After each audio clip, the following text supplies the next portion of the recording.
সূর্যটা ধীরে ধীরে অস্ত যাচ্ছে, কিন্তু তার শেষ আলোটুকু নদীর বুকে ছড়িয়ে দিয়ে যাচ্ছে এক অপূর্ব সৌন্দর্য।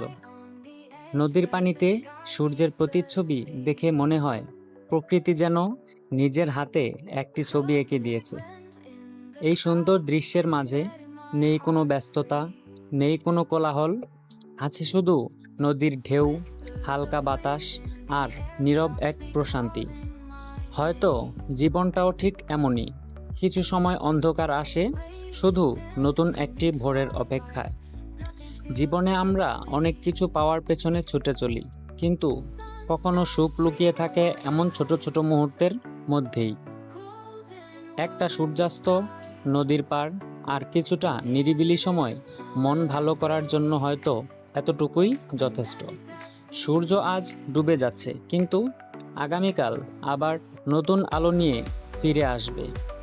কখনো কখনো ব্যস্ত জীবনের সব কিছু থেকে একটু দূরে এসে প্রকৃতির কাছে দাঁড়াতে হয়। সূর্যটা ধীরে ধীরে হারিয়ে যাচ্ছে দিগন্তের ওপারে, আর নদীর বুকে ছড়িয়ে পড়ছে শেষ বিকেলের মায়াবী আলো। প্রকৃতির এই সুন্দর মুহূর্তগুলো হয়তো খুব অল্প সময়ের জন্য, কিন্তু মনের মাঝে রেখে যায় অনেক দিনের শান্তি।